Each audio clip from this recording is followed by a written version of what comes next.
Deus 3 vezes na Bíblia.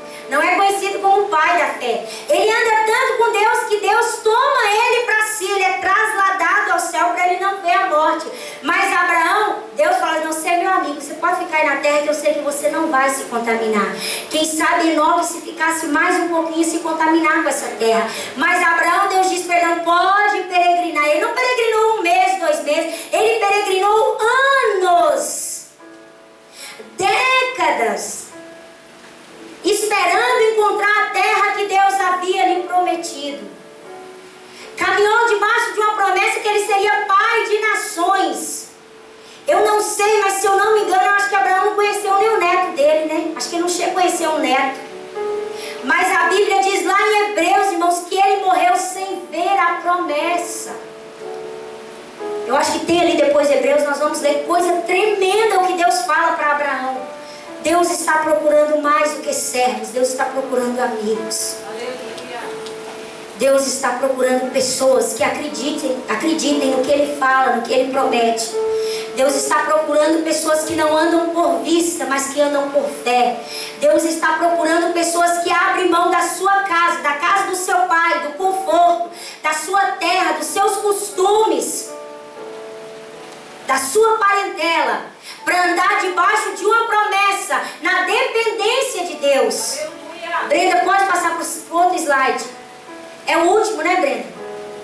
Amar a tenda, viver na dependência de Deus. Irmãos, lá em Gênesis, depois do 12, eu estava lendo, é tão tremendo que cada vez que Abraão, ele chega no lugar, por que ele morava em tenda? Porque Deus diz para ele, Abraão, eu vou te mostrar uma terra, onde eu vou te dar essa terra. Mas Deus não traçou, riscou o mapa e disse, é ali, na margem do rio tal, divisa com o país tal. Não, Deus disse, vai andando que eu vou te mostrar essa terra. E ele ia caminhando. E por que ele morava em tendas? Tendas fala de dependência de Deus. Tenda fala de quem é forasteiro. Tenda fala de quem não tem moradia fixa. Já viu cigano? Que já passou algum cigano nessa cidade? Eles acampam aquelas cabanas ali, ficam 1 mês, 2, daqui a pouco eles levantam e vai para outra cidade. Assim era Abraão, ele morava em tendas, ele não tinha uma casa de tijolos.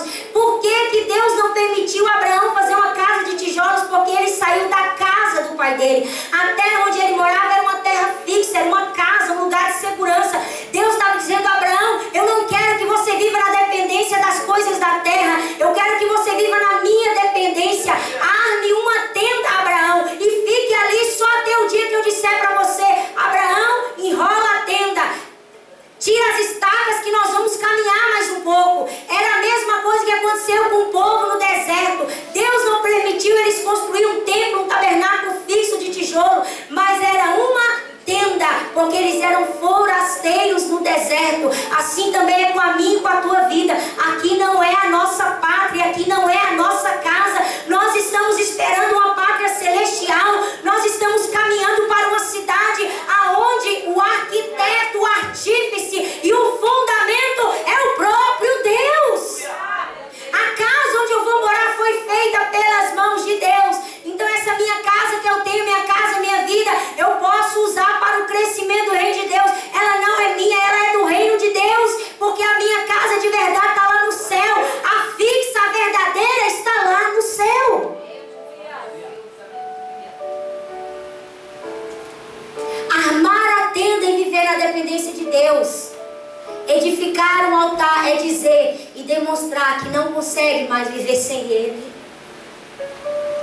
Se você ler no capítulo 11, no 12, você vai ver vários versículos dizendo assim: então Abraão armou a sua tenda, blá blá blá blá blá blá, e edificou um altar ao Senhor. Cada vez que eu armo a minha tenda, eu estou dizendo: Deus, eu não sou dessa terra.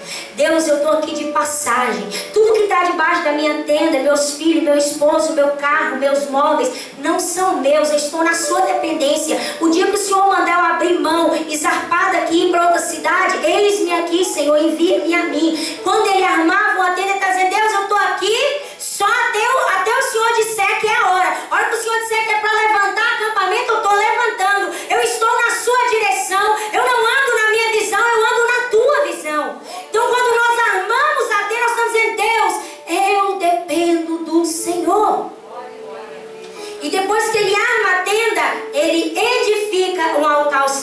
Quando ele arma a tenda, ele está dizendo: Deus, eu vou ficar aqui até quando o Senhor permitir.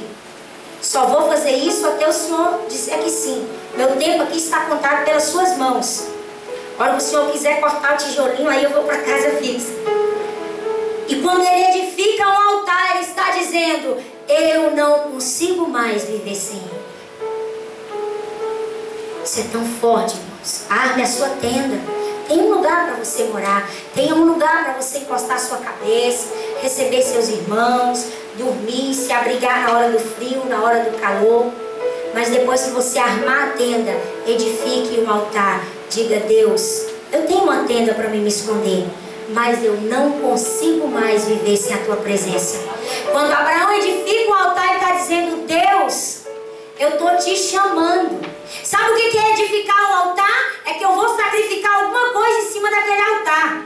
Quando eu construo um altar, eu estou dizendo: Deus, eu vou te dar alguma coisa. Eu vou matar um animal, eu vou queimar esse animal, vou derramar o sangue dele, eu vou queimar esse animal. A fumaça desse animal queimando vai subir às suas narinas. Com essa fumaça eu estou atraindo: Deus, vem aqui na porta da minha tenda, bem pertinho da minha casa. Está sentindo o cheirinho, Deus? É o sacrifício que eu estou dando para o Senhor. Quando eu faço um altar, eu estou dizendo: Deus, vem. Quando eu mato, quando eu sacrifico, quando eu ofereço algo ao Senhor, eu estou convidando: vem, Deus. E Ele vem pelo cheiro. Ele vem pelo cheiro. Será que se as narinas de Deus encostar pertinho da sua casa, Ele vai sentir um cheiro agradável e Ele vai querer: olha, tem alguma coisa no altar do meu filho. Está queimando, está cheirando, a fumaça está me atraindo. E Deus vai lá para a sua casa. E Deus entra com prosperidade, Deus entra com bênção, Deus entra com perdão, Deus entra com comunhão, porque na porta da sua tenda tem um altar. Mas há muitas casas que Deus passa de longe, porque em vez de cheirar o negócio fede.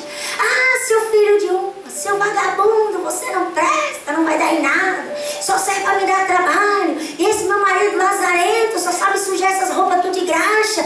Seu porco velho, entra para dentro de casa com essa bota tudo suja.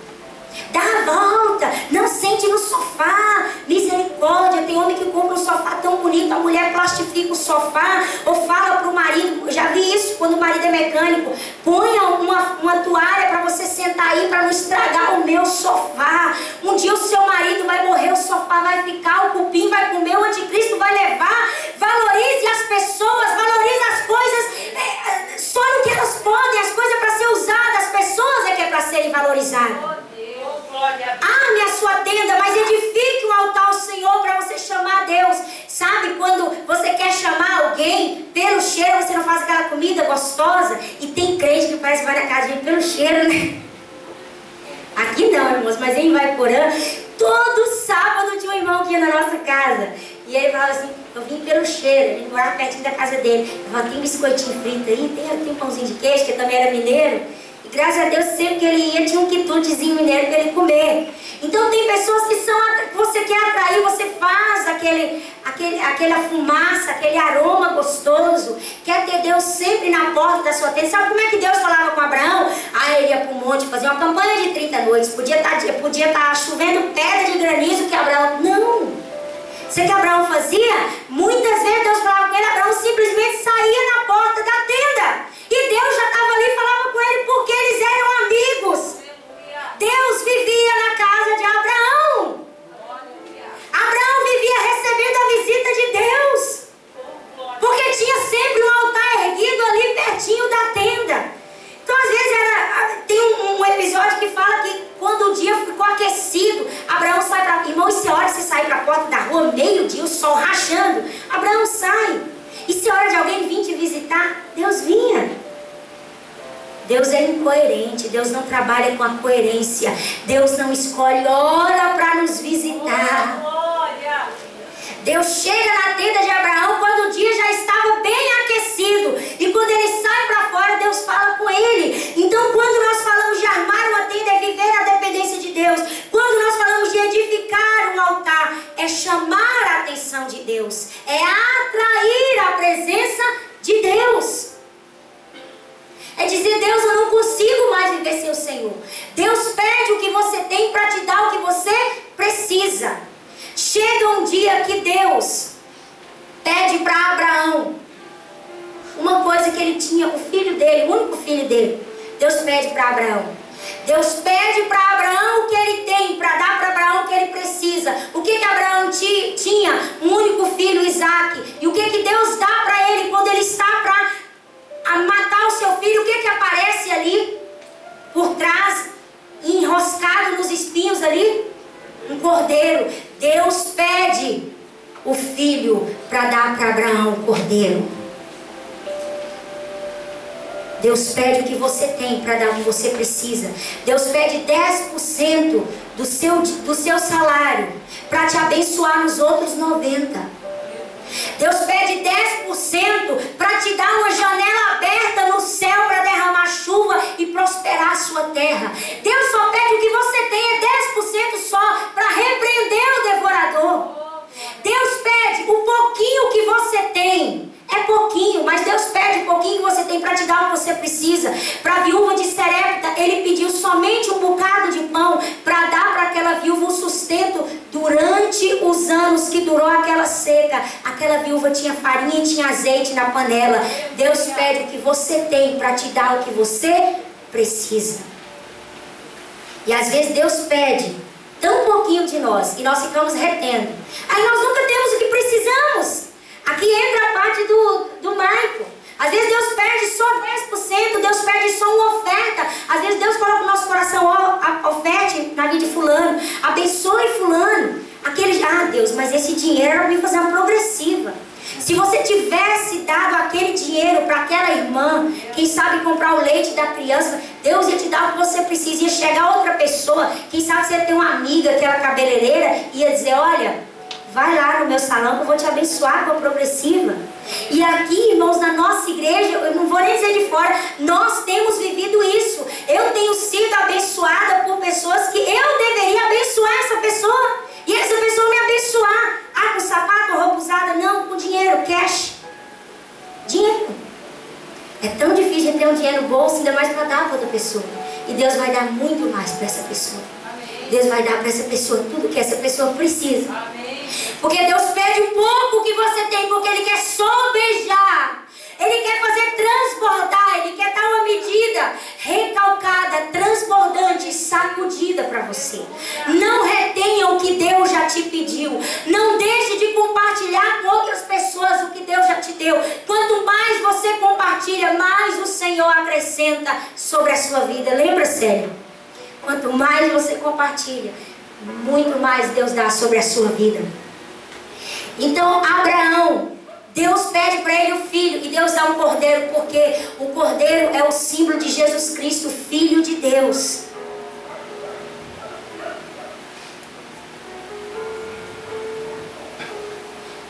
O que Deus está te pedindo é tão pouco. Não retenha o que Deus te pediu. Ele vai te dar o que você precisa. Abraão não precisava de um filho para ser pai de uma grande nação. Ele precisava de um cordeiro que morresse por ele na cruz do Calvário, para que quando ele tivesse morrido, não só ele, mas todos os patriarcas, quando morreram, foi lá para o seio de Abraão. Abraão ia precisar de um cordeiro, porque quando Abraão já estava morto, e os outros, os demais, Noé e Moisés, lá no seio de Abraão, quem desce para se apresentar e para levar cativo o cativeiro, quem é que desce? É Isaac, o filho de Abraão, que ele iria sacrificar? Não. Quem é que aparece para socorrer, para tirar eles daquele lugar estático? Quem é que tira eles dali? É o Cordeiro de Deus, é Jesus Cristo. A Bíblia diz que ele desce e ele leva cativo o cativeiro, ele dá dons aos homens, ele tira Abraão e os demais que estão ali dormindo no seio de Abraão e leva para o paraíso. Abraão morreu sem ver se cumprir as promessas de Deus, mas mesmo Deus é tão fiel que mesmo depois que Abraão já tinha morrido, Jesus Cristo aparece no seio de Abraão, lá na sua sepultura, e diz: Abraão, aqui é eu, viu? Não está na Bíblia. Abraão, lembra quando eu te pedi o Isaac, você me deu? Sabe o que Deus fez com você, Abraão?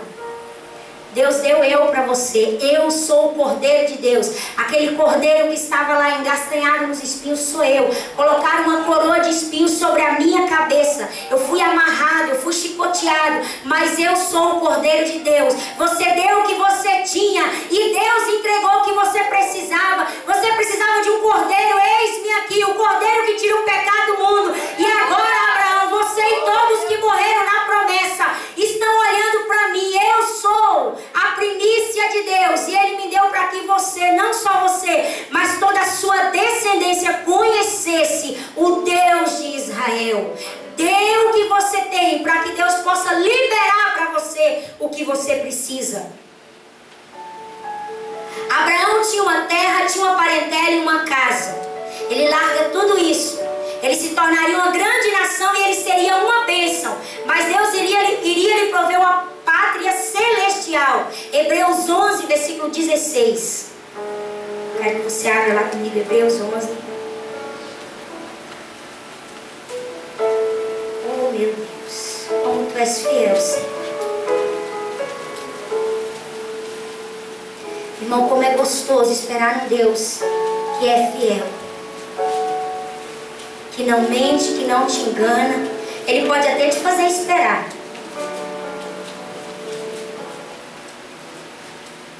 mas Ele é fiel. Hebreus 11, versículo 16. Eu vou ler desde o 13.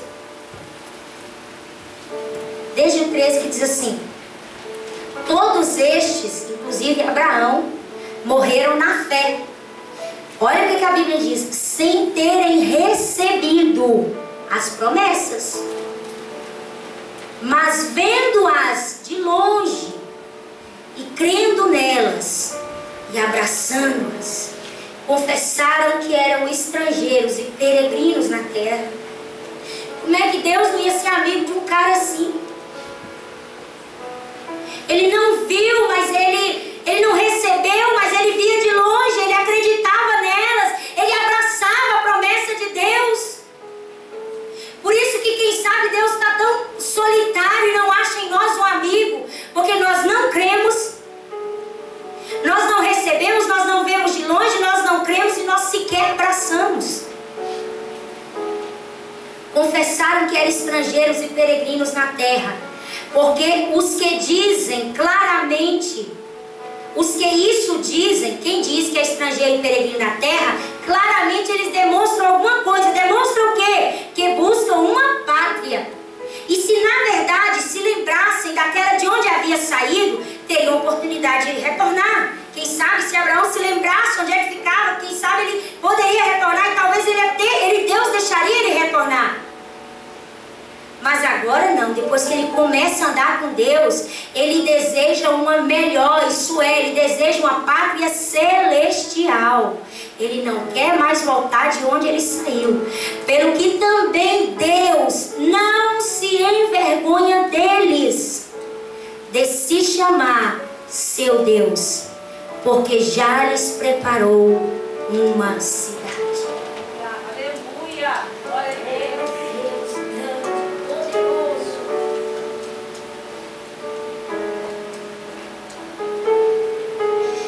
Pensando, irmãos, que quando eu não acredito em Deus, eu causo vergonha para Ele. Quem sabe quando eu não creio nas promessas de Deus, o próprio Satanás, quem sabe, chega diante de Deus e fala: Neide, viu? O Senhor prometeu isso e isso, olha como é que ela está agindo, como se o Senhor não fosse fazer isso para ela. Que vergonha. Deus fica envergonhado, porque quando os nossos filhos erram, nós nos envergonhamos. Falei isso aqui quarta-feira. Não pense você, filho, que você está pagando mico sozinho, não. Ela tem 50 anos, se sua mãe tiver 90, ela vai passar vergonha junto com você. Porque as outras mães e as outras famílias vai culpar logo quem?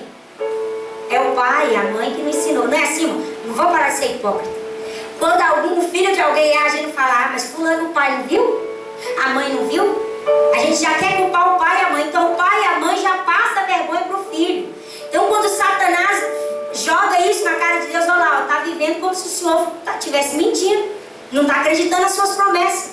Deus se envergonha, Deus fica triste. Se Deus pudesse ele dizer: meu Deus, mas meu filho não acredita em mim. Mas é motivo de tanta alegria, de tanto orgulho para Deus.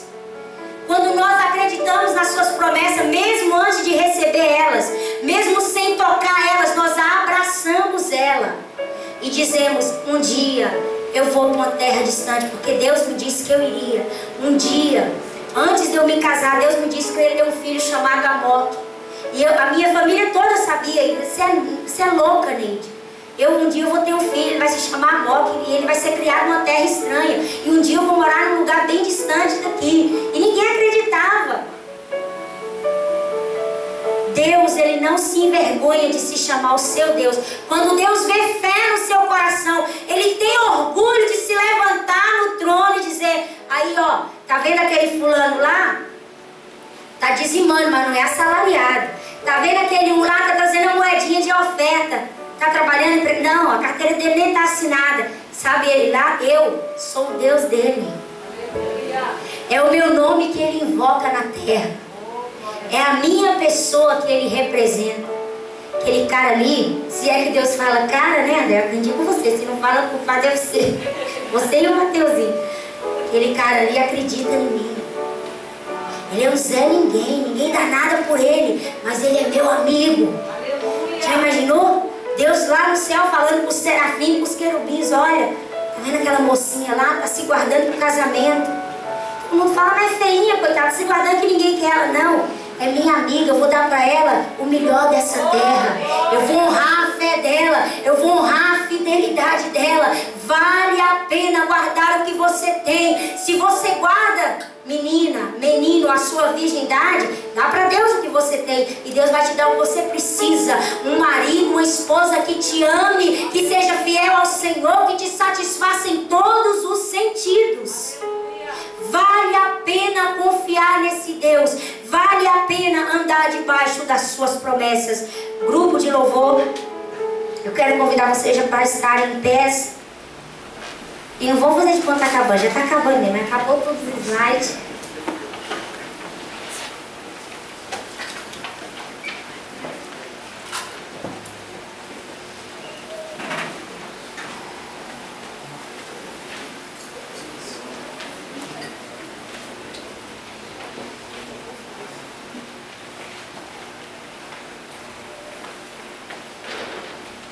Eu quero ser conhecida como amiga de Deus.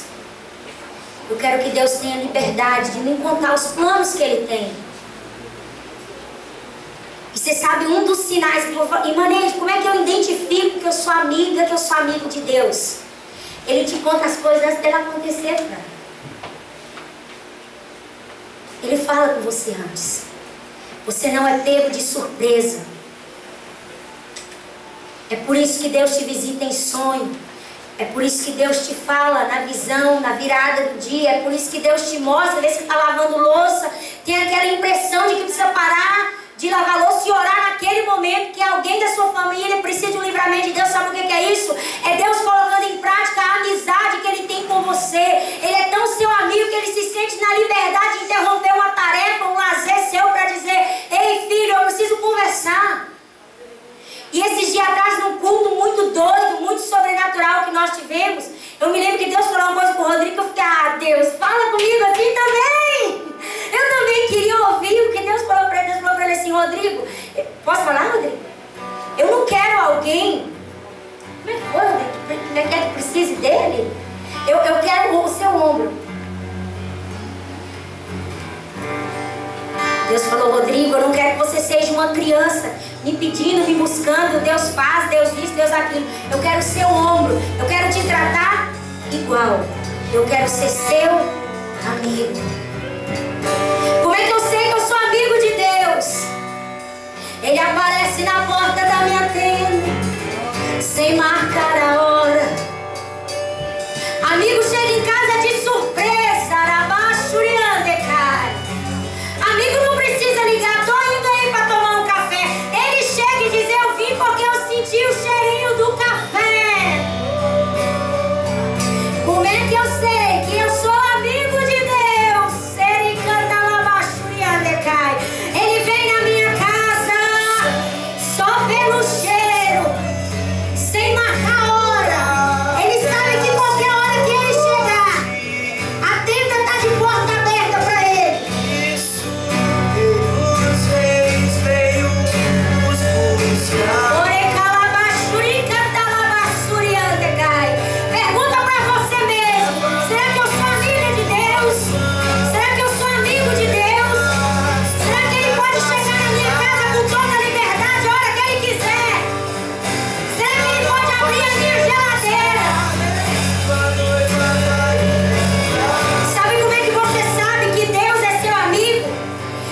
ele tiver liberdade, como é que é seu nome? Alane, de abrir o seu guarda-roupa, se ele for seu amigo, escolher a melhor roupa, um conjunto que você nunca usou, e dizer assim: Alane, eu quero que você abençoe fulana de tal, que está indo na igreja há 4, 5 final de semana com a mesma roupinha.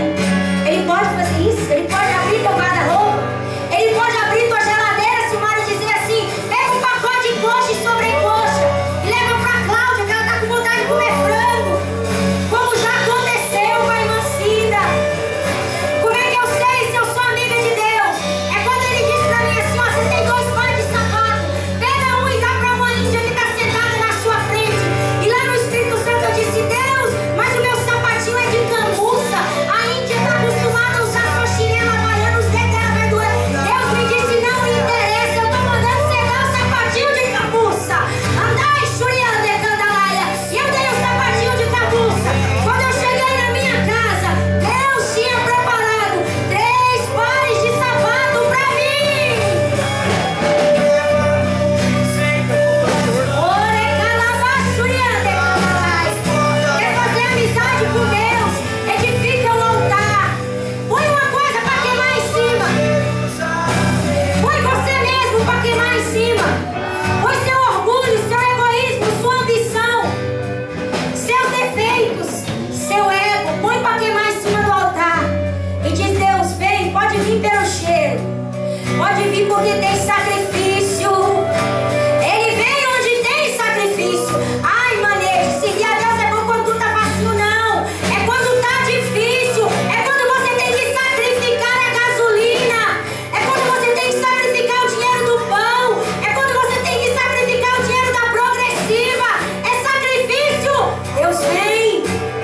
Deus vem onde tem sacrifício. E quando Deus vem e ele vê o sacrifício, ele fala com Abraão. Cada vez que Abraão montava a tenda, edificava o altar, Deus vinha e falava com ele. E sabe o que Deus fazia cada vez que Deus vinha e falava com ele? Pode continuar cantando, baixinho, mas pode.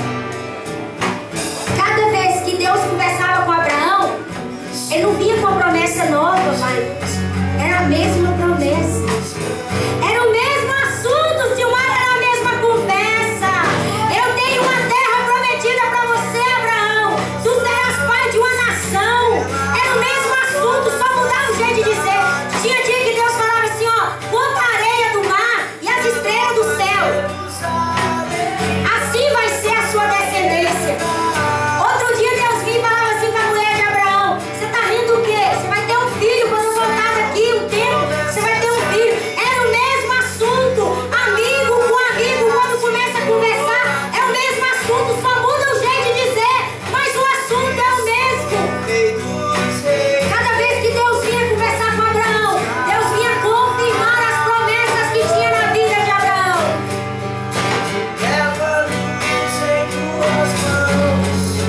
Por que Deus vinha e confirmava? Para que Abraão tivesse plena consciência de que Deus não havia se esquecido do que ele tinha prometido. Aí tem às vezes eu falo assim: ah, Deus, fala uma coisa nova para mim, se eu já sei. E Deus fala: não, vou ter que repetir a mesma coisa para você, porque você está agindo como se você não soubesse. Você está agindo como se você não acreditasse. Eu preciso falar a mesma coisa, e a mesma coisa, e a mesma coisa. Quando Deus fala para você 3, 4, 5 vezes a mesma coisa, Ele está dizendo